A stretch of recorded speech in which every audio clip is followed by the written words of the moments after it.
Hello everyone, I'm your host Nolan Brewer and welcome to Artist Corner. Today I'm joined by a special guest, Joel Corelitz.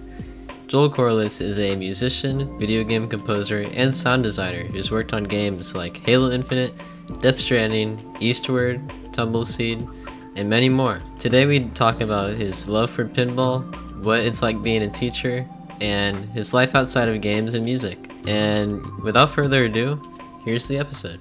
Hello everybody and welcome to Artist Corner. Today I'm joined by Joel Corelitz. And Thanks. if you're not familiar with his work, he's worked on quite a few games like Halo Infinite, Death Stranding, Eastward, Mortal Kombat, and he also has recently been releasing a bunch of singles on his YouTube channel that are really good, like Leave Forever. And Hey, yeah, thanks it's for an honor. joining me. Thanks for having me, and thanks for listening to those. Yeah, they're really good. I really liked, I think it's called Tundra Lichen. Lichen. Lichen. Yeah, it's like a kind of moss that grows on rocks. Oh, wow. Thank you.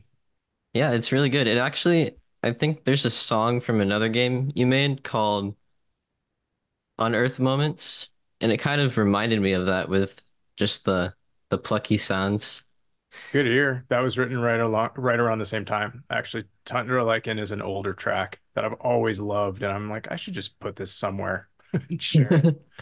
Yeah, it's awesome. Thanks for sharing it. Thanks for listening. Yeah, so the track you're talking about is from a game called The Tomorrow Children that came out, I think it was 2016. Nice. Yeah. I was listening to that, by the way. It's a great soundtrack. Thank you. Has I'm glad been, they oh, sorry. re-released it like just this past year. It was like the game was out for around 10 months. It was either 2015 or 2016, and then I think it just didn't have it didn't get the push it needed, and it also didn't have the user base, but they managed to kind of package it back up and re-release it. So I was psyched this year to have it out there again. Or it Nice. was Yeah. last year. It, some of the soundtrack, I noticed it had a lot of orchestral elements to it, and it reminded me a lot of Russian music. I mean, It's exactly yeah. what it's intended to do. I mean, it definitely has an Eastern European flair. Um, it also has a very kind of the tracks you're talking about kind of have a militaristic sensibility. So they're supposed to sound kind of like marches, um, designed to motivate the player, kind of like propaganda music. Um, One of the things we realized when we were working on that soundtrack, and I say we, meaning me and the music supervisor at Sony that I was working with, is like, hey, propaganda music kind of sounds the same in every country. So um so we just listen I listened to a bunch. I listened to, Russian propaganda music and um pretty much any kind of military marches I could, and I listened to them. And the one thing that was hilarious that I never even really thought about was it's all brass because most of them are written for a marching band, and you have to be able to march with your instrument. And then I wrote all these all these marches with strings, which you wouldn't be able to march with. But that's what makes the Tomorrow Children a little different, I think, in some ways, is that a lot of they have brass too, but a lot of the backing tracks for those songs are strings. Did you get to work with an actual orchestra for it? We did, yeah, yeah. We recorded the strings and the brass at Sony Studios. In I think at the time, maybe they're still in the same place. I think it was. This is where I should remember this, right? Near San Francisco. I Oh, have to Google where the actual studios are. But we recorded the choir at Abbey Road, which was really cool. yeah. I think it's cool how, I mean, you said this yourself in another interview. You said that you think, or I didn't listen to the whole thing, but I think you said that style can be a dead end Sometimes. Yeah. sometimes. Yeah, and Just in general. Yeah. I think it's cool how you make games with orchestral elements, and then you also make games or soundtracks that just completely switch to another genre. Thanks. I mean, I try. That's my favorite thing about this job is that it's always different. So the needs of every project are so different that you don't really get to rely on style. I'm not known for a style. I don't even know what I'm known for, honestly. I think I'm known for just being a person that can figure out what a game's supposed to sound like and then do that. Hopefully. I mean, hopefully that's what I'm known for. That's kind of what I'd like to be known for. To me, it's kind of like I'm as much as a problem solver as I am composer. Yeah, and you made a video too talking about how the real job of being a composer is not necessarily composing, and it's more Sure. about being a consultant. Yeah, I mean, obviously like composition is the product, right? But it only comes after you've had all these conversations and after you've explored a whole bunch of things that don't work, and all that really is the result of listening and communicating. And honestly, a lot of it is just about listening to my own work and deciding whether or not I think it belongs in the game. So this ability to be like self-critical. I mean, I think every artist does this, right? Like, but this ability to just sort of criticize your own work while you're making the work Mm. without getting in your own way to the point where you're just completely paralyzed. That it's really hard. Like it took me like years of practice before I even felt like, okay, now I know how to sort of sit back and listen, how to let some things just be what they're going to be, and how to kind of bend other things to be what I want them to be. Um, and that's part of what I still love about this job is like I don't feel like I'm always amazing at that. I've practiced it a lot, but I never know what's going to happen when I sit down and write something. So it could be that's the fun, right? It's like a slot machine. Not that I, not that I, I'm not into gambling and I'm not advocating gambling, but it's kind of like if you were to like every time you sit down and write something amazing, it would be super boring. Um, Yeah, I don't know. I don't know if that's a great analogy, but it's kind of like, you know how like do you play any roguelites like Slay the Spire or I've that's played like Risk of Rain too. okay. So like it's like in a roguelite, occasionally you'll get like a really just super powerful build and it's really broken and like it's super fun because you feel so powerful. And then on the next run you die in like a fraction of the time. It's kind of like that. You never you sort of know what choices you're supposed to make and sometimes it comes together and sometimes it doesn't. That's what keeps it interesting. Have you ever found yourself having a hard time letting go of an idea and not using it? Sometimes, but honestly, I think letting go of an idea is like the job more than keeping the idea, where it's Mm. kind of like just sort of being like, well, okay, that wasn't, I think earlier in my career, I had a harder time with that. I sort of thought ideas were maybe more precious than they are. And then I realized sort of later that sure, I mean, I think there can be things about ideas that are precious, but really what matters most is kind of the work and the execution. That's what makes things be what they really are. So yes and no, I guess. Yeah. I relate to that a bit. I feel like in the past, there are times when I've definitely been a little more too worried about how the idea is going to be perceived that gets in the way of doing the actual work. What do you think about that? I mean, I think you're totally right. It sometimes I think we get in our own way all the time. I mean, that's what writer's block is. It's not like it's not that you don't want to write, it's that you do want to write, but you're not happy with anything. That can be for a lot of reasons. It can be because what you're writing isn't good. That's the simplest answer. And then it's like, well, then what do you do? Do you force it? Do you sit down and try to just like bang it out anyway? Because that can actually work sometimes. Or do you get up and take a walk and go do something else? That can work sometimes too. I think it's really about yeah, it's like what do we do to get out of our own way is I think is half the issue. And of course, like anything else, it's never the same thing, right? Like I think that's what makes creating stuff, just interesting is like there's not one there's never one solution. There's like infinite solutions, right? And so it's like if there was a way to do it, that would be the way everyone did it, and it would be boring. But there's like unlimited ways to do it, which is incredibly daunting. I think sometimes it's just about like, well, I'm just going to pick one and just do it. And as someone that enjoys a lot of things and, just likes variety, I think I actually have a really hard time just being like, I'm going to focus on this one thing. I really admire artists that are able to kind of have a really defined sensibility. I mean, they work within that, but it's like it's amazing to me that that level of consistency exists for someone's whole career and they can sustain it. Because I'm like, I'm all over the place, I feel like, which I like, honestly. That makes me feel a lot better because with me, I feel like sometimes I have no idea what I'm doing. But anytime I talk to someone, whether it's on the show or just someone in my life that I admire, I think, or just anyone really, I think no matter who you are, we don't really know what we're doing to some degree. I think that's what makes it fun, right? Yeah. Like, I mean, well, even when you don't know what you're doing, do you manage to, I mean, do you finish it and get it out there? And Yeah, I mean, I'm doing this interview show. yeah, there you go. Then you do know what you're doing.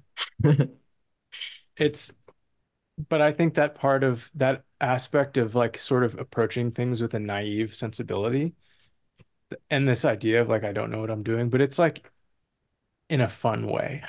Yeah. I think sometimes it can be scary because it's like I'll get a project. I've gotten calls for projects where it's like we want you. I mean, Tomorrow Children was a good example. It was like write Russian style propaganda music. I'd never done that in my career, in my life. Like, what am I? And I just did it, and it was like, okay, that came out okay. We can surprise ourselves, I think, a lot. Just do it. Yeah, and Capable of a lot more than we realize. I think perception is something that's really important too, because if you're if you're in this, I guess, mindset of, oh, if I do this, it's gonna be terrible and it's gonna be a waste of time. But if you actually just make something, even if it is terrible, I don't think it's ever a waste of time because you always learn from it in some way. I couldn't agree more. Yeah. Yeah, it's always worth. I think it's always worth making something. Whether it's good is like not even the point. Yeah. It's like, did you learn something? Did you get better? I mean, you got something out of it. Doesn't have to be the next hit. I think we're really focused on that. Like, as this, I don't know, maybe we're as this. Oh, I'll just finish that thought. I mean, I think sometimes we are kind of focused on like this needs to blow up, right? Because we're so used to, especially now, it's like someone can drop something on social media and it can go viral, and it's well, what if it doesn't? It's probably not going to. Like the tracks that I've been posting, they, a couple weeks ago, they have like a couple hundred views, and I'm like, so what? I don't care. Like they're out there. I'm proud of them. Yeah. But yeah, I mean, I think there's always value in starting and carrying through a creative process, no matter what. Yeah. And also, I feel like a lot of the times when you're feeling lost during your creative journey, I feel like that's just another part of the journey. Yeah. And it can happen for a lot of reasons. It can happen because you're actually, like I said before, I mean, sometimes it's because you're hitting a wall. You're hitting a wall. Sometimes it's because you're getting better. Like it's because your tastes have changed, but your ability it needs to sort of catch up to your taste. It's kind of like I'm gonna go. I might do a couple weird analogies doing this. I'm a big fan of Feel analogies. I free. teach and I talk about stuff like this, where it's like, do you ever play pinball? Wait, can you describe the game? Just pinball, it's like it's the game, where there's a metal ball inside a cabinet. There's two flippers. There's buttons that control the flippers, and then the idea is, you use the flippers to hit the ball into different shots.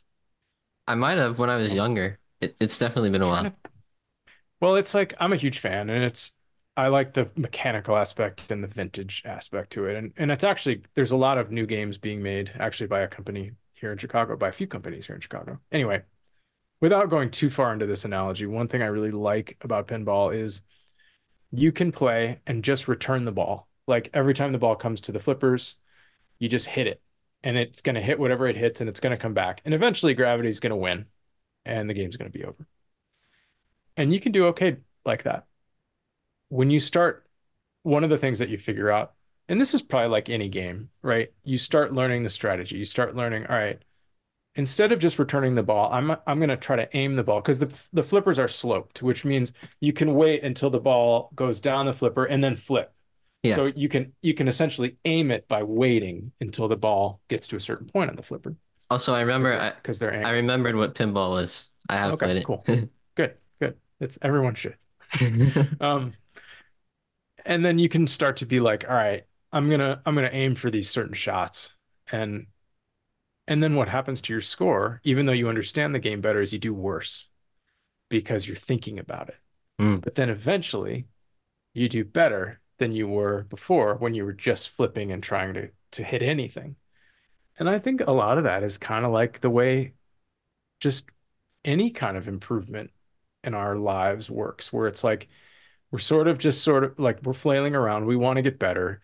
We learn how to get better, but then we sort of get stuck in our head and think too much. And then you have to sort of internalize that stuff. And then you do actually end up getting better. It's like that with music and practicing. And, you learn the guitar and then you figure out this new way to play and then you suck at it for a while and then you get better. So, Have you ever purposely tried to do bad at something in order to get better? man, yeah, in some ways. I mean, I think in a lot of ways the best music I write is the stuff where I'm not trying to do something bad, but I'm trying to completely not think. Hmm. I'm trying to like really write from the gut, Yeah. where it's like I'm not going to think about the chords, I'm not going to think about theory, I'm not going to think about anything. I'm just going to have this try to connect. And sometimes it works. I mean, but you're asking a different question, which is have I ever made something really bad on purpose? Yes. Um, a few times, and it's really fun. I should do it more. It's super fun. Like Yeah. my son, I have an almost 16-year-old, and he was playing me something on Instagram, this producer, I think he goes by Dr. Giggle Touch or something, and he makes these just absolutely terrible beats. Like, and they're supposed to be bad. And I laughed so hard. And I'm like, this brought me so much joy listening to this like purposely terrible thing. Like there's something to be said for it. Yeah, even the name alone is funny. Yeah. Can I think for a second? Yeah. So when you do write music for games, what kind of questions do you ask yourself to lead it into the right direction?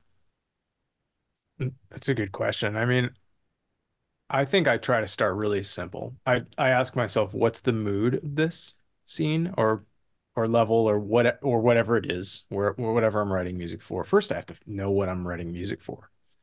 Generally, the developer helps me with that. They'll be like, we need music for a boss battle or a town or whatever, title screen. Do you get to see the how the level looks too? Sometimes.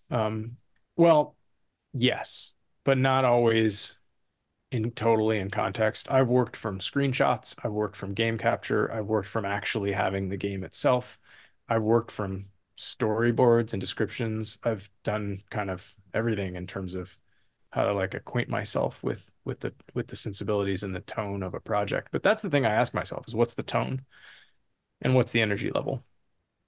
And I use really simple, I don't want to say dumb, but simple language. Is this happy or sad? Is it slow? Is it fast? Really kind of objective language, because I think for me that just it helps me avoid getting into really subjective territory, which of course eventually we end up there because music is incredibly subjective. But I try to start really objectively and then I go further. So it's like, all right, is it sad? Okay. What kind of sad is it? Is it thoughtful? Is it like, is it tragic? Is it depressing? Is it, like there's all different flavors of these emotions. So like once I sort of center in on something, I kind of try to dig a little deeper. And it's like, I don't know if you've played or heard the Unfinished Swan soundtrack, but one of the main character in that game is an orphan. He's had this kind of lonely life. And So I sort of had to pick a flavor of that I wanted the music to evoke that, but I also didn't want it to be a bummer to listen to. So that's what I ask myself is mood and energy level. That's where I start. And then I try to not have too many conversations with the developer beforehand. Hmm. I like to get a sense of what the game is about, but I don't, what I mean is I try not to concept too much or like I try not to paint too vivid of a musical picture because I've done that enough to know that you can have a great conversation about music and go into the studio and either it doesn't work because it's just all something you talked about and didn't actually listen to, Yeah. or something else works better and you didn't think of it, or you end up breaking half the rules that you thought you came up with. To me, it's like it has to, you can have like all the conversations in the world, but it has to feel good. Like it has to connect. And that's sometimes a really hard thing to put into words. I mean, I do my best, but it's kind of like we all know it. We all know what feels good when we hear it, and whether it works. But that's also not to say that one of the things I've learned as a teacher, because I teach a music for games class at a in a master's program here in Chicago, there's so many things that could work. It's like there's not just one thing. I mean, someone else could have written the score for Eastward and it would have been just as good. It hope well, and I don't mean to toot my own horn by saying that, but it would have been different. There's only one score that the score ended up being, but there were lots of ways to go. I picked one of them, or I actually picked a lot because there's a lot of styles on there. Yeah, it goes back to what you were saying about the slot machine. Yeah, you never know what you're gonna get. Has being a teacher changed the way you learn as a musician or composer? It definitely has. I mean, that's the reason I took the job. I think the other reason is teaching, well, composing is kind of solitary. Like we're a lot of composers, especially independent composers, we're kind of off in our own studios by ourselves, and we have to isolate ourselves to some degree because we make a lot of noise, so we can't bother everyone around us. So I'm up here in my attic, isolating myself, and the idea of getting out once a week and talking to people about music sounded really, it gets me out of my head. That's why I took the job. Um, I have found that, you know, be knowing how to do the thing and then knowing how to teach someone else how to do the thing are incredibly different. Um, but I'm definitely getting to be a better teacher as I go through the process because I sort of have to formulate lessons and steps to take to achieve certain things. Like, if you're going to make music, if you're going to make like UI sounds and musical sound design for like a puzzle game, it needs to sort of do these things. This is what we were doing like just last week. And so, yeah, it's helped me understand and verbalize the process and sort of formalize it a little bit because I can't just go in there and be like, just throw a bunch of stuff at the wall until it feels good.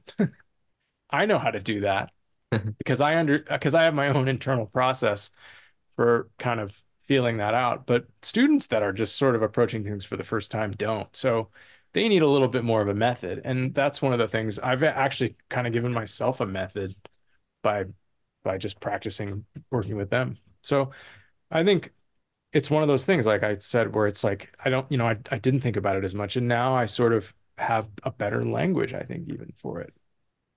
So Are yeah. th are there any teachers that inspire the way you teach? Um,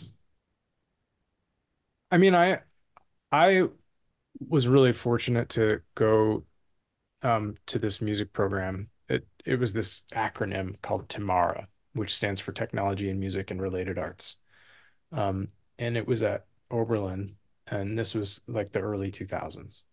And I had a teacher, our department head at the time, Tom Lopez. I really, I think at the time, I was looking for more sort of hands-on, like show me how to use these tools Yeah. instruction. But I think what I have really grown to appreciate is that that program taught concepts, not tools. So Mm. it was like, why don't you write a piece of music that does this, or like makes you feel like this, or explores this certain thing? But but they didn't tell you how to do it. And to me, that's like that's the core. It's like you teach someone how to use a piece of software, and what if no one uses that piece of software in 5 years? Then it's like, what was the point of that? So I really appreciated how we focused more on kind of the creative process, the core idea, kind of the soul of what we're trying to say and do, and sort of knowing what you want to do. Yeah. Um, Especially with technology, because so much music made with technology, and this is no fault of it at all, but like a lot of it has to do with just having fun playing with tools, which is okay. There's nothing wrong with that. But I sometimes want to say a little more. Sometimes I just want to goof around in the studio with synths too. So do a little of both. Are there any songs on the Eastward soundtrack where you just use hardware synths? A lot of the ambient tracks were just hardware synths. All of them have some, I would say. Um, there's a fair amount of hardware synths on there. Um, there are some that have some like I have a MIDI Nintendo, like it's a cartridge that enables you to control the NES with MIDI. And I use that a lot actually on Eastward until it died. The Oh, NES died. It might have been the power supply. They were very th those AC adapters on the early Nintendos were notorious for going out. So I may just have to try another one of those at some point. Um, yeah, and I have some hardware. I mean, I don't think any of it's necessary, honestly. I think sometimes it's just nice to interact with something physical instead of being on a computer all the time. But that's just, I think a lot of it for me is just, I just find it to be sort of more engaging sometimes. And sometimes I don't touch any of it. I don't know. I don't think any of that really matters. It's fun though. I mean, and it's definitely more kind of engaging to look at in the studio. yeah. I agree with it not really mattering, or is mattering, can you say Sure. mattering? Yeah, I think that works. Yeah, I know what you mean. That's what language is all about. I know what you're trying to say. Yeah. I think really you can make anything that you want to with whatever tool you have. That's something I've sort of been really honing down in on the past year or two. And I think limitations, I feel like when you have a limitation, it it just makes the thing you make with that so much more exciting. I agree. Stay with that mindset. I love that. Can I think for a second? Yeah. What do you do outside of composing for games? I feel like outside of composing for games is like, in some ways, it's like my real job. This is my running joke is like my real job is just driving kids around, and composing I just do on the side. So haha. Um, but I have two kids that we do all kinds of stuff with. My one son is super into camping and outdoorsy stuff, and so we go camping, and we did a canoe trip in the Canadian wilderness Oh, last nice. summer, and we're going to go back this summer. I love just getting out there and completely getting away. I mean, this is as far as, I mean, you can get further away if you really try, but this is like reasonably within like a couple day drive. It's you can get pretty far out there. So we're going to do that again. I love doing that because I think it just sort of it just cleanses. I feel cleansed from all the technology and everything, Oh and yeah. so I love that. I like pinball, and um I Do you like I have a said, I pinball like camp. machine, by the way? I have two. Yeah. Yeah. Nice. So from one's from the late 80s and one's from the early 90s. Um I mean, I like to be outside. I like to exercise. I like to just tinker with stuff. There's something I think this sometimes goes hand in hand with like pinball and music studio stuff, and um just things you can tinker with. But I've always been fascinated with cars. So I stay busy. I mean, and the kids keep me really, really busy. My other son he's into sports and he's into music. So, um, getting them where they need to be is a lot. It takes a lot of time, but I enjoy it. I mean, it's to me it gives me this fresh outlook on everything, and um getting to see things like kind of for the first time through their eyes is like really cool experience. Yeah. I also like to drive them nuts by, just saying the crazy Gen Z slang that they use. Like And they, skibbity. yeah, oh yeah, my some totally skibbity is a word you hear a lot in my house. Oh boy. Yeah. And we're talking about Riz and all that stuff. Yes. Yeah. I actually I'm in Gen Z, but I feel a little disconnected from my You're generation not you're sometimes. not as connected to skibbity. Skibbity's not your thing. Yeah, not really. Well, I have friends that will show me that stuff, and I'm interested in it when they're showing it to me because it's fun to talk about that when Sure. I'm with my friends. But when I saw Skivvy Toilet for the first time, it scared the heck out of me. It's kind of scary, honestly. It has a weird, just, it has the old Gary's Mod look to it, and Yeah. it has that Gary's Mod ambience that, by the way, Gary's Mod has such a creepy ambience when you're just in a map alone. And this is where I have to admit that I haven't played much of Gary's Mod. I mean, I know what it is, but that was like sort of the game generation that I sort of skipped, I think. Because it was like I'm too old for Gary's Mod, but like, I don't know. That's fair. What kind of games have you been playing recently? I mean, I'm still such a Dark Souls freak, and like From Nice. Software is still my favorite developer. But honestly, these days, I mean, so I love everything that they've ever done. Um, I just love the environmental storytelling and the kind of just the completely arcane NPC quest lines that I don't think I could ever figure out without the help of the internet. I mean, I love everything about that series, all the risks it takes. I love the difficulty because I actually think the difficulty is overstated. I'm not like an amazing player, and I've been able to do most of them. I loved how Sekiro made me feel like I actually got better after making it feel, after feeling like it just broke me as a player. These days, I mostly just play Slay the Spire. That's I love that game. To me, it is just like it's just impeccably well designed. What kind of game is Every it?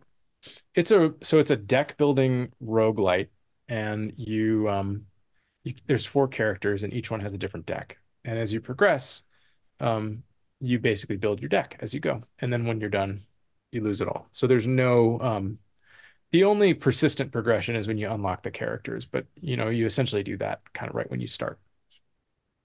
And it's just every choice feels meaningful. Every encounter feels like just perfectly designed. It's incredibly difficult, I think. I mean, I've never gotten all the way through it, and I should have with the amount of hours that I've put in. But I love how balanced it feels. And that to me is what I'm so kind of in awe of is like this game is kind of just like the perfect game, at least for me. I love that. Yeah. It's What about you? interesting. Oh, sorry. Wait. Oh yeah, go. Don't let me Do you disrupt mean your train of about thought. what games I play? Yeah, yeah.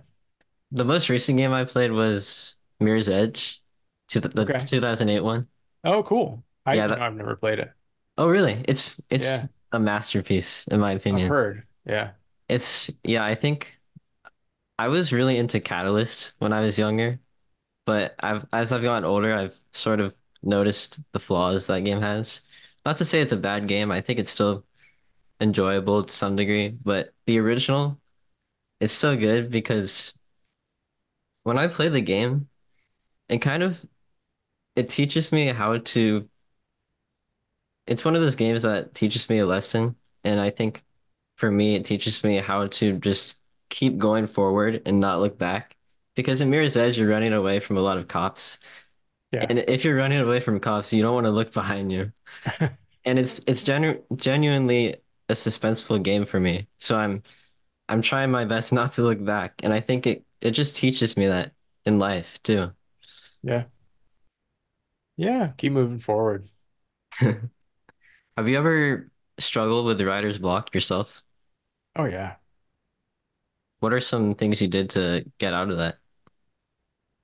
Well, I mean, I sort of alluded to it earlier, but I think if it's for a project, um, well, there's different kinds of writer's block. Sometimes it's just like I want to use my personal time effectively and I want to write stuff, but sometimes I just sit down and I'm like, I don't even know what to make and I don't like anything I'm doing. Um, I think sometimes I power through and I just brute force it and I just make myself do it. And sometimes I just go do something else that I like. So usually, take a walk, go on a run. I love getting outside where I can, especially because I live in Chicago and there's a whole lot of time in the year when we can't really go outside because it's just unpleasant. Um, but I would say just whatever it is, it's like I try to just be really intentional about it, where it's like, all right, I'm gonna just sit down and write something, and I don't care whether it's even good, or I'm just gonna go try to like fill up the tank somehow and put the music in some other way. Yeah. By the way, you mentioned being in Chicago. I interviewed someone that we're mutuals with, Max Duggan. Oh yeah, And yeah, I asked him the other day because I told him I was gonna interview you and I asked if he was familiar with you and he was like, "Oh yeah, we just hung out the other day." And yeah. We had coffee. Yeah, I thought it was so funny. yeah. I've noticed that a lot of the people I interview are either from Seattle or Chicago or moved from Interesting. Chicago to Seattle. Interesting. I wonder. Yeah, I wonder what the correlation is. I think Seattle has just a big game scene in It general. does. Yeah. Yeah. Chicago doesn't have a huge game scene. There's some, but um, yeah, it's interesting. Yeah. Is there anything in particular that you're looking forward to in just with music or games? I mean, I'm excited about the new Elden Ring DLC.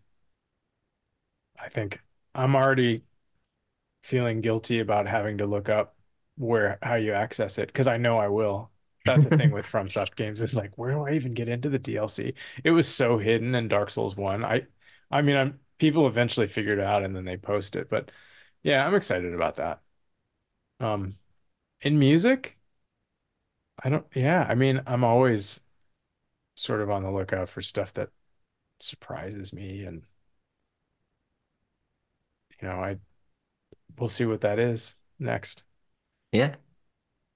By the way, I recently watched a video of yours where you were giving a rundown of a sound effect in a puzzle game. Oh yeah, I saw that you, Infinity. I think so, yeah. Yeah. I saw that you used a plugin called Alto, and you said What it is was that? one of your favorite plugins. That actually inspired me to buy it. Oh yeah, nice. What do you think? It's really good. I love the design. It's so pretty.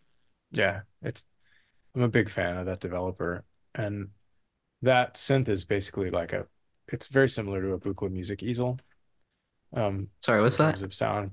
Buchla was a, a designer, a synth designer that was known for what they call, it's funny because it almost makes it sound like a hip hop rivalry.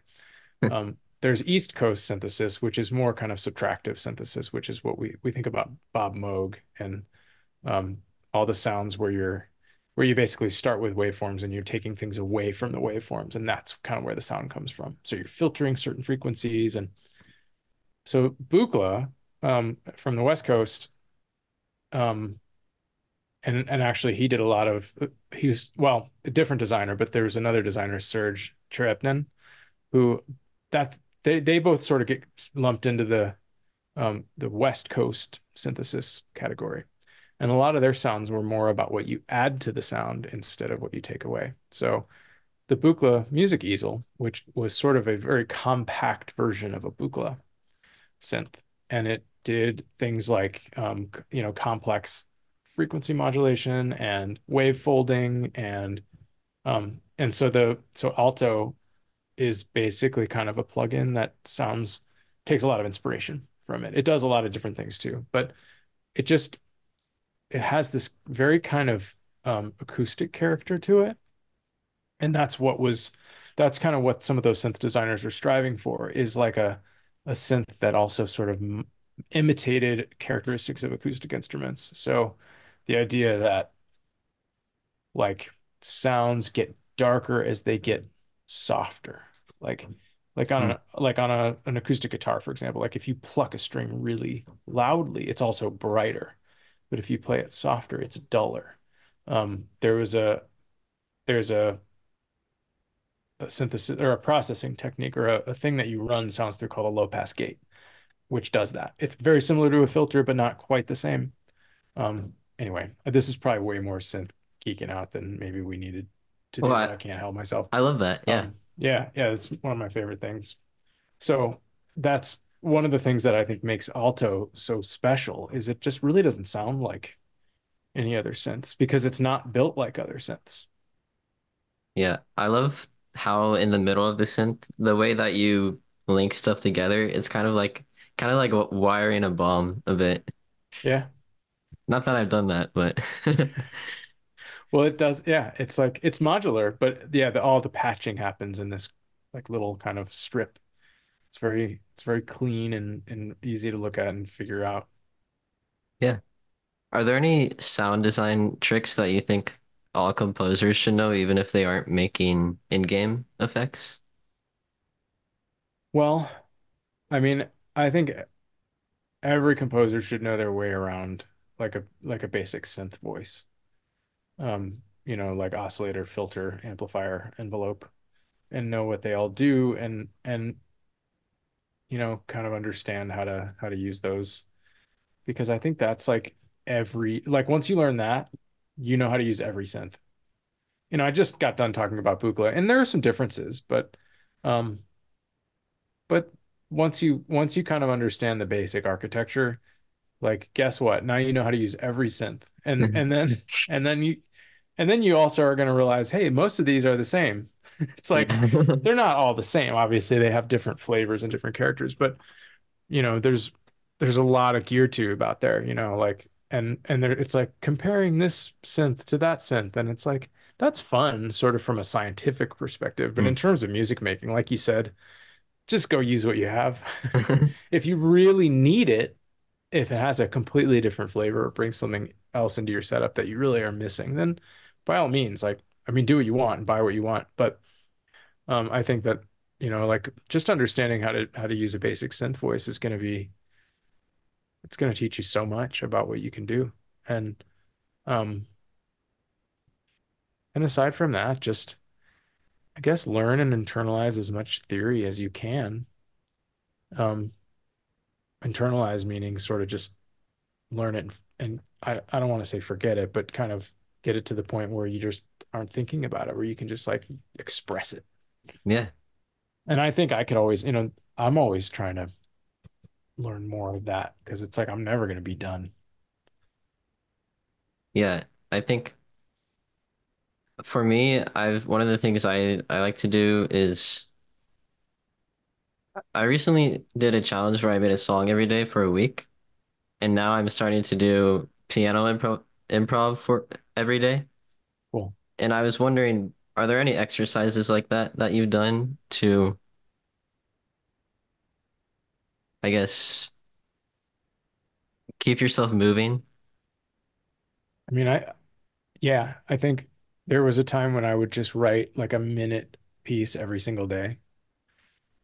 It depends if I have a project or not. Like, if I have a project I'm working on, it kind of accomplishes that for me because um, anything that you can do with regularity is going to make you better because it's going to just make the inspiration. Like, you have you heard that term, inspiration is for amateurs? Yeah, I've heard of It's it. like Yeah. it's the idea that like you just make your own inspiration. Sit Yeah. down every day, make it happen. Like get into a groove so that you don't have to wait for inspiration, that you can just be like, I'm going to sit down and I'm going to make something. And maybe it'll be good, maybe it won't, but who cares? Like, let's just make something. So I think anything that accomplishes that is really good.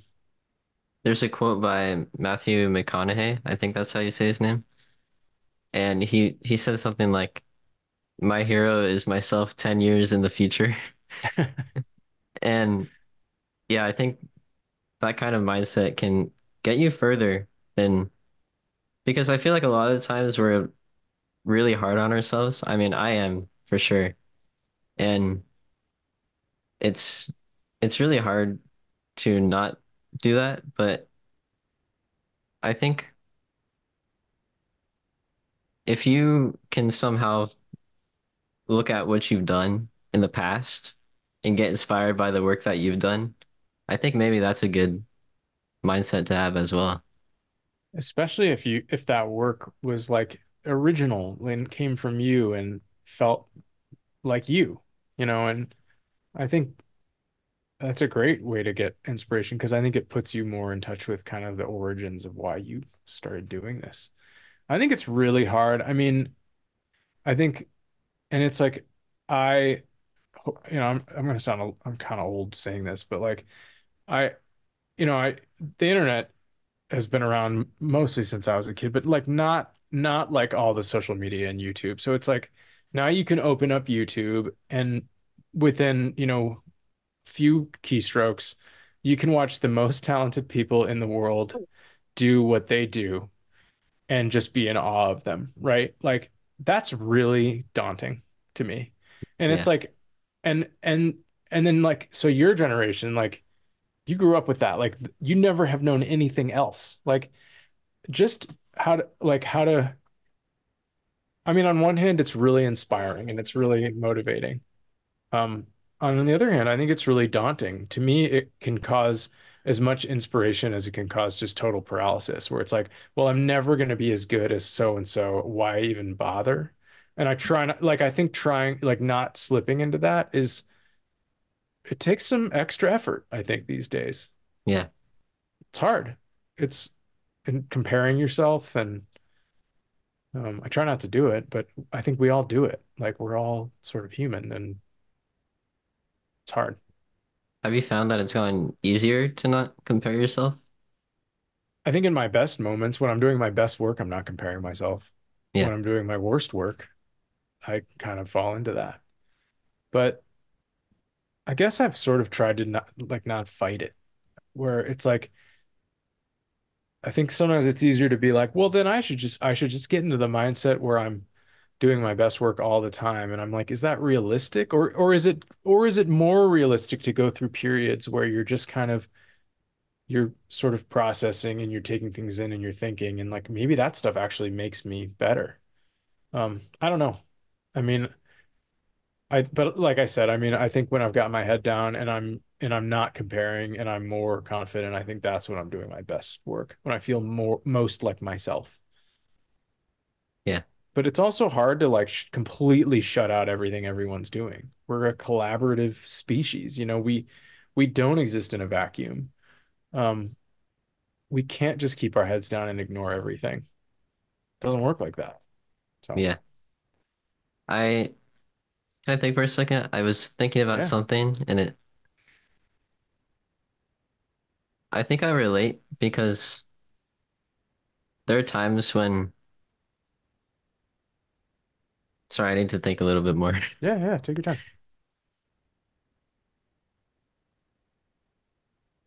I relate with all of that, I think, because I mean, there's this thing that I've been thinking about for a long time, and it's life is not really a hero's journey.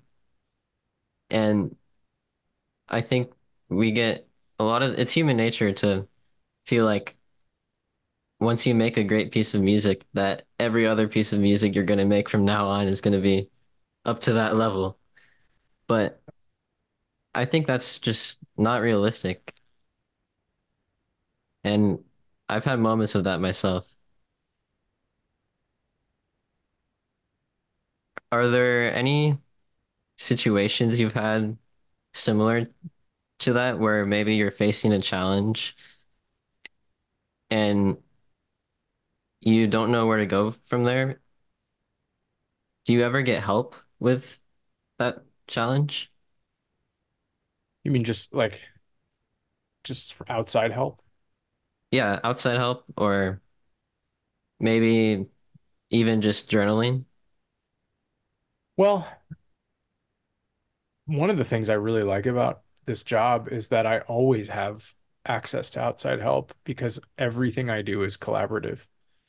Um, if I'm if I'm working on a game that is, or another project, I can share it and I can say, what do you think of this?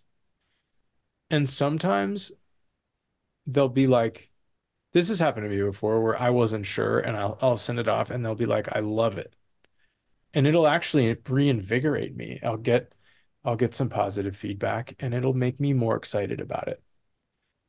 So kind of one thing I really like about this is outside help is kind of always it's part of the process. It's one step away. I think it's harder to work sort of just by myself on just music for myself because but then of course you can always like send it to people you know and bounce it off your friends and just see what people think and that's fun. I mean, Yeah. sometimes you don't get sometimes your feedback actually derails you though. So it's hard to know. Um, in terms of I don't really journal, but I do try to like just make time. I think the closest thing I have to meditation maybe is just like going on runs and walks and things, which just like forces me to just get out and breathe and I should probably have a meditation practice. I think that's really good for people. But to me, that's sort of serves the kind of the same role. Yeah, meditation is good, but it's a bit tricky too because it, a lot of the times it can push yourself out of your comfort zone, which Yeah. is good, obviously, and that's the goal of it, but it's hard for us to do that sometimes. Yeah.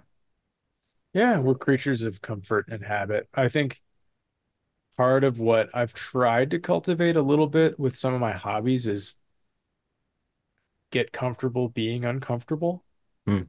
to a certain extent, right? It's like that's why we go out and we go camping. Like, and obviously it's very controlled and we know what we're packing, um, but it's also like the possibility of danger exists where it's like we're out in the Canadian wilderness and there's no reception and we're the only people within earshot and you're not going to see anyone for days. And I mean, to me, that's half the reason. Like, I like that feeling of like not knowing And what's also, going to happen. I feel like anything can happen no matter where you are, you know? It's true. Yeah. Yeah. And yeah, so it's like, yeah, what do you do to sort of that anxious part of our brain where it's like, we don't know what's going to happen? Like, how do you kind of embrace that and use it as something that's like exciting instead of scary? Yeah. Sometimes it is just scary. Sometimes it can be fun, but Yeah. yeah. Does the amount of time you spend on making music change when you're just doing it for fun or for a job? Sometimes things come together quickly, and sometimes things need to get wrestled, sort of just to force everything to work. And I've honestly found no correlation between the quality of the work and how much effort I put into it.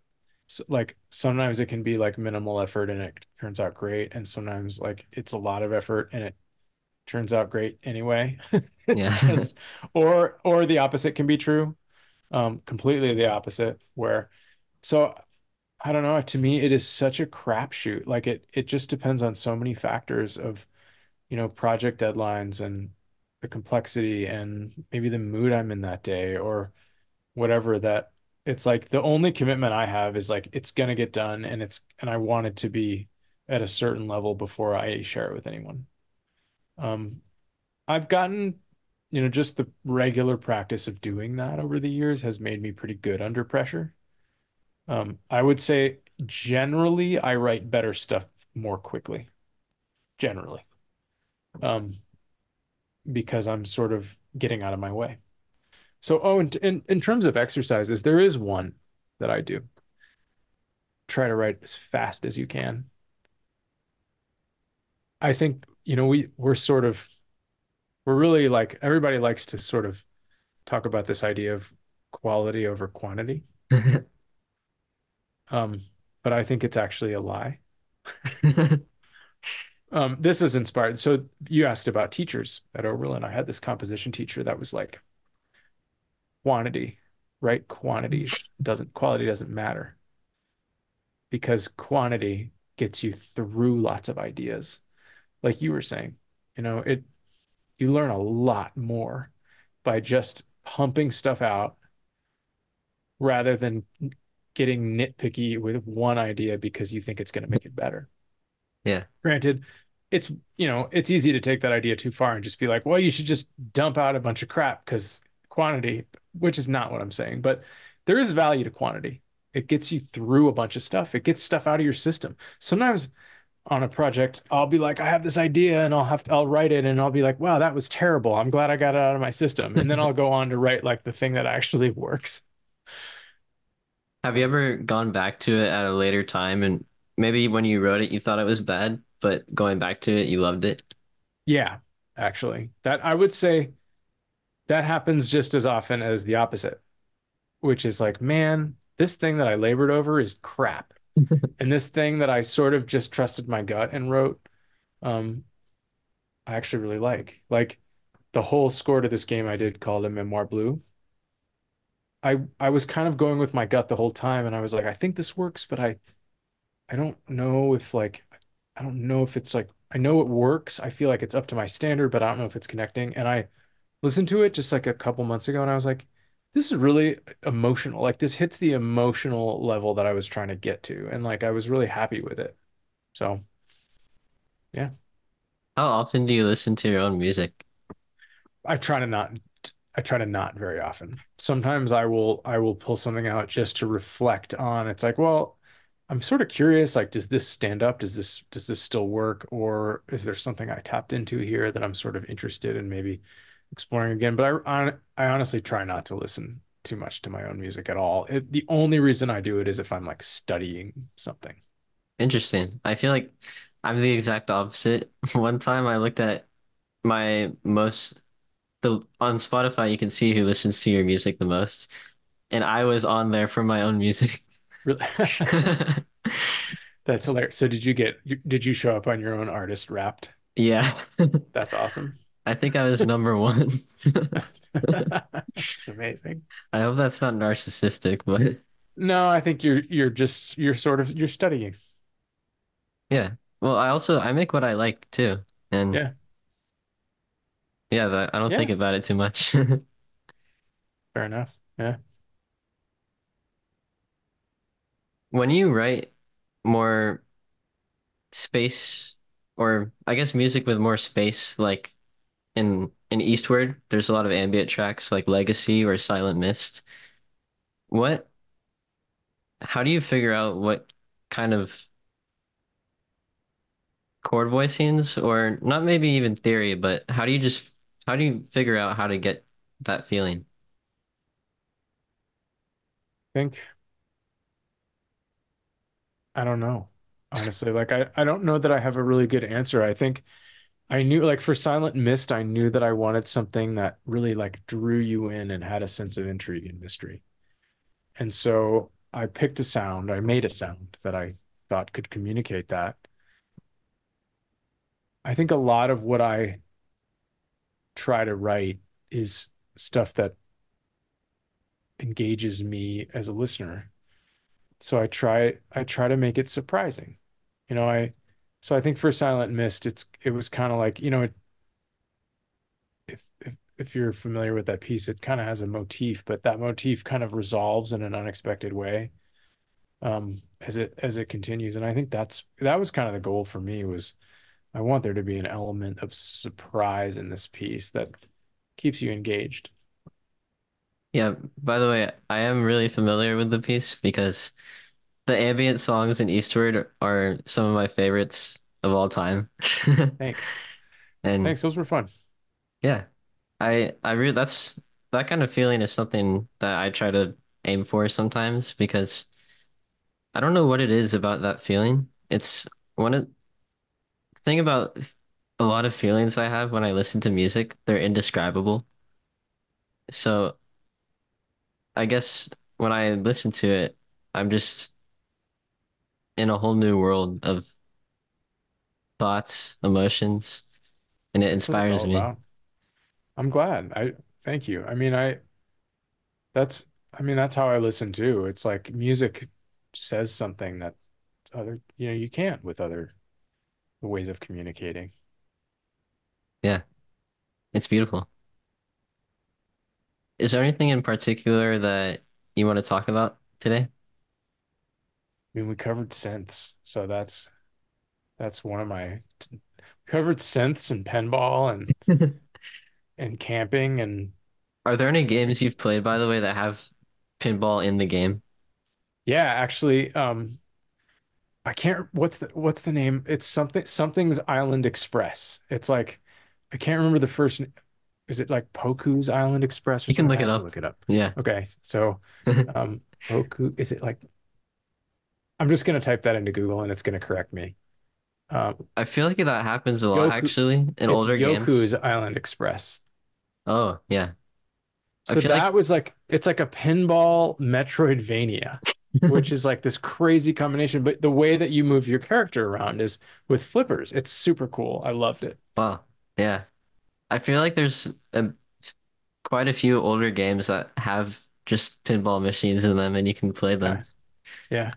I think the one I'm thinking of an old Sonic game that might have it. Maybe Oh there's a yeah. few. There was a Sonic pinball. Yeah, yeah. Yeah, yeah.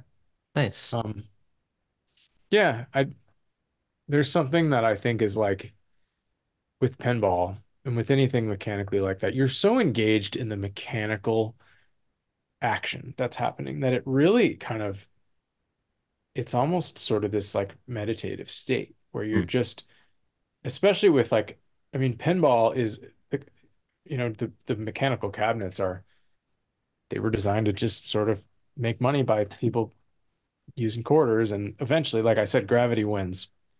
So at any second you could lose the ball. And it just keeps you like it keeps you on your toes in this way that is like really exciting. It's the same energy to me as like fighting a boss in Dark Souls, where it's like I'm doing so well, and I'm one move away from just getting one-shotted. And like oh, to me, that's it's so exciting and engaging. I love and it. It's kind of heartbreaking. in some ways, and it can be addictive, that Yeah. energy of like, I'm so powerful. Oh no, no, I'm not. Um, so I kind of enjoy that. Do you miss arcades? I miss like the old school arcades that I grew up with that were like quarters and video games. Because I think now arcades are a lot of like um sort of like ticket games. And that's fun too. I mean, my kids like that stuff. But yeah, I do. I mean, there are still arcade bars that have like old school games and pinball, but they don't make new arcade games the way they used to. Yeah. So yeah, I kind of miss it. Did you ever go It's to been long gone though. did you ever go to Chuck E. Cheese? Of course I did. Oh yeah. And now and like as a parent, now I know why my parents never wanted to go. Yeah, Because it's just bananas. it's bananas. Even Yeah. when you're a kid, it is. But that like kids love that stuff. But Yeah. like it's so much energy. Yeah. Do you have a favorite Halo? For me it's probably two because I that was when I was, like I got it when it was new and that was I think the first game that I played that I could play at home that was like an incredible multiplayer experience. To me, it was like it did things that no other multiplayer game that I played had ever done. Like you could actually hear people's voices, which was, of course, also a terrible idea because people said all kinds of terrible The things to each other and there were people screaming but just the old idea that Call of like Duty there's games, especially. right. No, I know. And like but just being able to get on and play with other people, like it was, I don't know, it just felt like it opened video games up in a way that felt new, really new to me. And, I used to, like when I was a kid, this was when I was like, like almost a little kid, like we would go, there was this place in Chicago called BattleTech, and it was a mech simulator, and it was basically just like a LAN room, but you would go into these pods and like close the pod, and you would control your mech, and it was That sounds multiplayer. awesome. It was awesome, and it was like, and it was I think it was pretty expensive, and it was the kind of thing like We need more of you that. know like that's the thing is like now there's like just no reason for it because everyone's got that technology at home now and it's like and it'd be interesting to go back and see what those games looked like because I'm sure they were nothing compared to any modern multiplayer game. But so we had BattleTech, and that was like something that you do very special occasion. Maybe someone would have their birthday party there or whatever. But when I played Halo 2, I was like, this is better than BattleTech. That was our gold standard of multiplayer, you know. So and of course, you know, that was Halo 2 came out when like 2004 or something. Like that was a really long time ago. That's when I was born. So yeah, really? Oh man. So so Sorry. yeah. No, it's just the reality of things. Yeah, I mean, that's my favorite Halo, I think. Nice. I feel a little bad because the only Halo games I've really played is Halo Reach and Okay. Halo Infinite. Halo Reach is good. Yeah, I love Halo Reach. Yeah. Wait. And I, you know, I'm obviously biased about Infinite too. Sorry, Halo Reach is the game with the ending where the helmet is just on the ground. I think so. It's been a really long time. I played it when it came out, and so I barely remember anything about it. Yeah, I don't remember a lot of it, but for some reason the ending, I just have a vivid image of the ending with the helmet on the ground. Okay. And it's I so don't know. interesting to me. Yeah, I played Reach. Reach was an extension of three, wasn't it? Didn't it kind of wasn't it sort of like 3 point something? I actually don't know and I Or could feel I be bad. wrong? That's all good. Yeah. I need to play the Halo games. They're fun, especially the Flood. That was like such a cool enemy. Did you ever play the newer ones like Halo 4 or 5? I didn't, I have to admit. I mean, I've Yeah. seen footage and stuff, but yeah, I mean, I know they're pretty different. Yeah, that's what I've heard. Yeah. I think just like recently I saw Halo 4 was trending on Twitter for some Really? reason. I was like, why is that trending? That's funny. Yeah. Yeah, it's always what do you think about Twitter, by the way? It's Yeah, I mean, I still call it Twitter, as you can, yeah, and so do I you. can't call it the Um, the other thing. you know, I don't know. I still feel like it's kind of still the place that everyone that wants to communicate in that way with, you know, texts as opposed to images. I still think it's the biggest. I mean, it is the biggest. I was worried for a while that it was just gonna collapse. Yeah. I think There's everyone. some. Oh, I gotta switch to headphones because these died. Hang on one Oh, second. you're good. Um, so yeah, I mean, I was worried it was gonna collapse and that everyone was gonna lose their kind of following and but I don't think that happened as badly as I thought. The only thing that I think I've noticed in terms of content is like there's a lot of just completely random responses in threads where it's like you'll open up a thread and it'll be like, what are these people talking about? Like it has nothing to do with the conversation. Hmm. Aside from that, I mean, I can't say I'm a huge fan of Elon Musk and kind of what he's done with it, but I also I don't think it's ruined it totally. Yeah. So that's my review. Not totally ruined. I found it's still it still has a good scene for finding new art and just cool stuff, I Yeah. think. Yeah. But yeah. Have you ever struggled with your time spent on social media? I mean, in some ways, and ironically, I think maybe I'm not saying that I don't spend enough time on social media because I think that's not a thing, but I'm not very good at social media. I mean, Same. I just like I'm not good at posting regularly. I'm not very good at like putting things online Hmm. that and that's to me it's like it's I think it's part of what makes our jobs harder now is we're sort of like it's not enough to just do what you do. Now you have to like be really good at promoting it and also you have to be a video editor. Yeah. So I do my best, you know, and I try to just like put it out there. What, you know, some people are incredibly good at it. Like it's part of their process. And I also think they like it maybe more than I do. Yeah. I just like doing music. I don't know that I am ever gonna have the affinity for editing videos, but I look at some of these videos people put together and it's like, you know, it it takes enough knowledge and skill to talk about what they're even talking about and demonstrating what they're demonstrating. And then on top of that, they're making an amazing video. It's like it's to me it's really daunting. And I know that's not exactly what you asked, but That's okay. it's it's like yeah, I mean that's kind of if anything that's my struggle is like I don't know how to use social media. Some composers I know have just sort of like not some composers have gone full on like they do videos, they do like breakdowns, they do all kinds of things, and then some don't do nothing and they're Yeah. just like screw it, I'm off. I And think they I'm can do just more as well, by the way. I hope so. I mean I hope that's true. Like to me, one thing I have noticed is I don't think there's a lot of correlation between how many followers you have and how busy you are, I guess. Yeah. Um,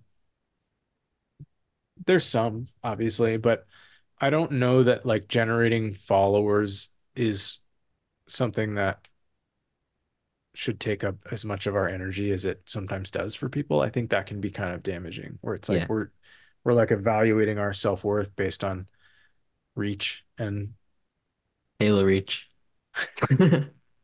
yeah, nice, good, good tie-in. Yeah, I don't know. I mean, I don't have I don't have any answers. I'm just speculating. But what I can tell you is I kind of wish I was better at it, but also I don't want to put the time in to be better at it. I just want to make music. Yeah.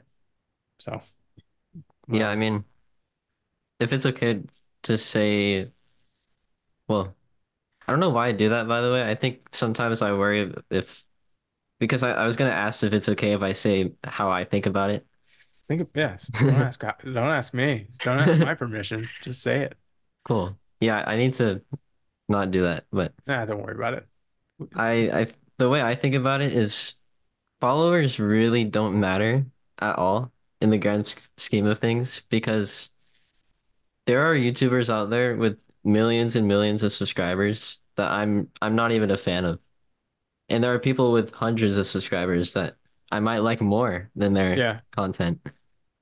Yeah, because it isn't like it because ultimately it is sort of a reflection of popularity, right? Like, and you'll decide what you like regardless of popularity. Yeah. Yeah. But there is an ego-driven component to it too, right? Like where it's like there's something about like our egos want like the big numbers. I think that's what Oh we yeah. want. We want to see numbers go up. Um, and it's that's a bit of a struggle where it's like, well, how do you reconcile that? Yeah. I think yeah, like you said, I think there's to some degree that'll always be true because we're human after all. Yeah. But I think I don't know, I don't actually think about it too much. I just kind of make stuff that I like and I just put it out there. I think that's the best way to do it, honestly. Keep doing that. Yeah, it's fun. Do you get inspired by anime at all with your music? I don't have anything against anime. I just haven't like it's just not a big thing that I know much about. Aside from like Miyazaki's work. Um, but I will say that a lot of the projects that I've worked on, the developers have drawn a lot of inspiration from anime, Like Eastward? specific Yeah. specifically Miyazaki. And yeah, and so I think that sort of trickles down into what I do. Also the last Clockwinder. Oh, There was a there yeah, like we got a lot of um, you know, I listened to a lot of Joe Hisaishi and that was a big part of what inspired the art that style looks score. cool. I saw the album cover of it, but I haven't played It's it. a great looking game. It's beautiful. It came out so well. Yeah, Um, I'll definitely check it out. yeah, I can get you a code for it. Do you have a headset? Headset It's a or VR game. I have an Oculus Quest. Okay, yeah, it'll Yeah, work. Is it a Quest 1 or a Quest 2? 2. I haven't It'll work used on it in two. so long, but now I have Cool. a reason Yeah, to. it'll work. Yeah. Um, so I would say, yeah, my work is indirectly inspired by anime. Although I love The Boy and the Heron. I just took my two boys to see it a couple I need to see months it. ago. It's so good. Yeah. I mean, I have no doubt that the music is going to be great too. It's beautiful. It's such a great score. I loved it. Yeah. Are there any musicians that you like to play their songs of on your instruments a lot? Man, that's a good question. I mean, sometimes, um, I'm not very good at like just if you asked me to sit down at the piano and play something, I would not know what to play. Like it's just not the kind of musician I am. I'm very much sort of solitary and writing music either just like for pieces that I'm composing or projects that I'm working on. That said, I love Chick Corea. Oh yeah. Actually, wait. I've sorry. I have a poster of Oh, him. nice. Right there. I actually showed Bill Wirtz that too, but You did. What did he have to say? Is he a Chick I fan? forgot. Yeah, he is a Chick fan though. Yeah. So Sorry. there's this my favorite Chick Corea piece is Crystal Silence. So I will occasionally like make synth sounds and play riffs from Crystal Silence with them and just to sort of see how it sounds. To me, it has that like really kind of dreamy, pastoral 70s vibe that I just like. It's before my time, but I don't know, there's something, it's like nostalgic for a time I didn't live through. Mm, And I to love me, that feeling. there's like magic in that, right? Like I imagine it's what a lot of younger people now feel like about the 80s, right? Like I lived through the 80s. It was not exactly how it's depicted, but there were aspects of it that were. Um, anyway, I love that idea. So yeah, I think um I love Chick Corea's music. I love as just in terms of electronic artists. This is gonna sound like every electronic musician's cliche, but I love Boards of Canada. So I'll Oh, occasionally they're play so Boards of good. Canada riffs and stuff. And yeah, they're so Yeah. influential. Are you an A Apex Twin fan at all? Oh yeah, that was, and yeah, that's the Warp era, like of, all the Warp Records artists from kind of the 90s. And that was the era that I decided I wanted to be a musician in. So yeah, I love Aphex Twin, Plaid, um, Square Pusher. That's kind of what inspired me, when I was learning. And so that was a big part of why I decided to do this. Yeah. Because I was like, oh, all those musicians sort of operate at the intersection of like they have musicianship, but they're not like a concert pianist, right? Like I'd never dream of being able to go do something like that. But I'm like, but I can sit in the studio and figure out how to make this piece of gear do what I want it to do. And to me, it was like, oh, well, there's lots of other people doing that. Like, I think if they hadn't sort of blazed that trail, I don't think this would have even occurred to me to do this. Even Trent Reznor, who um in Nine Inch Nails before he was scoring films, like the idea that he all that was just him. That was a novel idea at the time. It was like one guy made all this. He multi-tracked it. Like you could do that, really? Sorry, what movies did he score for? The Social Network is kind of that Oh, was like his first big one. But he scored Soul, for Disney. nice. That has Um, John Baptiste in it too. I didn't realize that. Okay, cool. Oh Okay, yeah, yeah. yeah. Oh, that's awesome. I think so. I need to listen to more of his music, admittedly. Yeah. Well, I mean, I liked Soul. I mean, with Pixar, most movies they make are pretty good. Their So, level of quality is super high. Yeah. yeah. Can I think for a second? Yeah.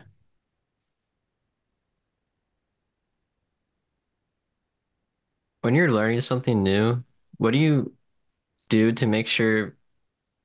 So, for example, whenever I listen to an interview of something or a musician that I like or just anyone, I think sometimes I might agree with what they're saying and take inspiration from it.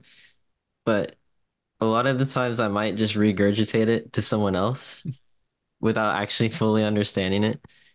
Have you ever been in that same position? And has there been any tricks or tips that you've done? I mean, I'm sure I've been in that position. I think it's a natural process to just the first thing you sort of learn how to do is repeat stuff, right? And then it's like eventually you kind of learn what it actually means. I don't, I'm sure that it's happened. I don't have a lot of concrete examples, but You know that John Coltrane quote? I think it's Coltrane, where he says like first you learn the instrument and then you learn the music and then you forget all that and just play. I haven't heard of that. I'm sure there's a four-letter word thrown in there somewhere, but Yeah, um he that's I a good sort of quote. like it's a good quote and I think I sort of that's a quote that I'm sure I regurgitated a few times before I really understood like what it meant, which is just like some of what I talked about earlier, which is like go with your learn how to like go with your gut. Hmm. I still think I could get better at that. You know, it's like I think I do my best work when like I said when I'm doing that, but I wish I could control it. I wish I could just sit down and get out of my own head every time I sit down to write something. But I can't. You know, it's like but that's sort of what keeps it fun, Yeah, I guess. I don't know if anyone totally can. I don't know. You know, maybe some can. yeah. I mean, it's interesting because a lot of the times I have so many questions, and I mean that's one of the main reasons why I do this show actually, because I'm I I want to learn from just a lot of people that I think are, I don't know, just people that have really interesting work or Yeah. people that I can surround myself with. It's cool that you put it out there. I mean, it's and hopefully it's helpful for you Yeah, and for people that watch it. I I was just saying that because I think even though it's good to have the amount of questions I have, I feel like there's a lot of just doing that you have to do. And I feel like I might have to sometimes slow down a bit and instead of thinking about the bigger picture, I might need to learn how to zoom in a bit. I mean, it's great that you're thinking about that because it's like there's a difference between like knowledge and practice. Like, st and I think so much of what like making music is about practice. Hmm. So it's like you can know something, but then in order to really like live it, you just have to practice it. But at Yeah, least you know it. Like when you start by knowing it, that compresses the amount of time. Like there's this saying like knowledge compresses time, which is true because once you know something, then you don't have to spend time knowing that thing anymore. That sounds really silly. But but then like I think you can it focuses you. You know what to work on and then you can practice it. And really we're all just going to be practicing forever because I never am going to think, oh, well, I totally have that thing down. I don't ever want to get to that point because same. there's nowhere to go then. It's like, I think I have so much to learn still. Yeah. And by the way, speaking of regurgitating information, I was listening to an interview with Jacob Collier, Oh and yeah, I'm huge. yeah, I'm sure. he's I think I watched at least one interview of his today. So oh, that's so funny. But he which one? said I What was was watching that? one with Colin and Samir. Are you familiar with them? No. Oh, well, I think they're really good at interviewing. They're a longer form podcast too. And the way they ask their questions is more kind of like how I do it too. It's they ask a lot about the creative process, but they also have some fun questions in there too. And basically, Jacob was saying, I don't remember exactly, but he said something like, once you know who you are, then you're kind of confined to that in a way. And that what we were just talking about reminded me of that. So is he saying more like don't know who you are or I like don't don't I don't know if it's that. Also, I I don't remember it completely. So I'll have to find it. I mean, some of that resonates with me where it's like this idea, yeah, don't pigeonhole yourself. Like don't yeah, that's why I think style is a dead end because it's like once you're like, I'm the composer for this style, it's like, all right, well, what if yeah. nobody wants that anymore? What if that style is a momentary thing? And what if you can define yourself in a much more dynamic way? By But the yeah, yeah. by the way, when I said I don't remember, I feel like sometimes I don't know how to work on memory. Have you? figured out how to work on memory as you've gotten older? Not really. Um, I would say that like if you're really intentional about it, like if you're I think I've been thinking about this recently because it's like I listen to a lot of podcasts about just the brain. I love Hidden Brain, and like that's one of my favorites. And Nice. there was an episode about memory, and we've all had this situation where like I never remember where I parked. Like I never remember. And I'm like, is there something wrong with me? Like, am I just like, am I just like forgetful or what's going on? And really the answer is no. The answer is that I just never bothered to make a memory. Like it's not important to me. Mm. I'm like, I know I'm going to find my car. It's like I'm just not even like committing it to memory. So in light of that, ironically, the thing that I don't really commit to memory still is where I parked. But in light of that, I do make an extra effort to like make a memory where it's like where I will literally think I am committing this to memory now. I am being intentional. I'm going to remember that like for in your example, this interviewer said this. I'm going to remember that. And then I think you have a better chance at recalling it if you really take the time to commit it to memory. Do you just say that to yourself when you do Kind of. that? Yeah. Yeah. And it works. Wow. I'll remember this then. Yeah. Yeah. Try it. See if it works. I mean, it might work for you. Maybe it won't. I don't know. I'm going to remember. What if I said I'm going to remember this entire conversation? I think it's harder. It's harder to remember like Yeah. longer stretches. Yeah, I think I But understand maybe that. if you practice, like if you were to practice, all right, for like the thing that I'm gonna remember one line, and then I'm gonna remember a whole answer, and then I'm gonna remember a whole section. I don't know. Start Maybe you could small. work up to it. Yeah. If recall is important to you. Yeah. But then that's why we have recording, right? Because then we don't have to remember it. Just But play yeah, it back. that's I also listen to my own podcasts after I Yeah. release them too. Yeah. And I love it honestly because like I said, I don't always have a great memory, and I just love being able to go back to our conversation. And I also Yeah. think That's that there's value. you learn from that too because you're in another perspective when you're doing it. Yeah. Yeah, I agree. I mean, we definitely learn with repetition. Yeah. There's an Adam Neely video about repetition. That's really good. Cool. I know I've watched him before. Um, yeah, I mean, that's like such an essential part of how we experience things as humans. Yeah. Yeah, not even just music. Cool. So, is there anything else you want to talk about, by the way, before we go ahead? I think we covered it. Cool. Yeah. Thanks again, by the way. Thanks for having me. Yeah, this was fun. I had a lot of fun too. Yeah, this is a good format too. I like it's like a conversation. Yeah, I mean, Yeah. if I'm being honest, I don't really have a format. Yeah. Yeah, you do though. I mean, not to say that you have to, you can always change it up or whatever, but yeah, it works. It's sort of a relaxed, open format. It's cool. Thank you. I really appreciate that. Well, I think it's a good time to end it. Yeah. Yeah, I agree. Well, I'm just gonna thank the listeners. Cool. Thanks, guys, for watching. Yeah, thanks for watching. This was fun. I love you guys. And oh, by the way, I'm releasing an album soon that I'm really excited about. So stay tuned for Cool. that. And there's a Patreon you can check out.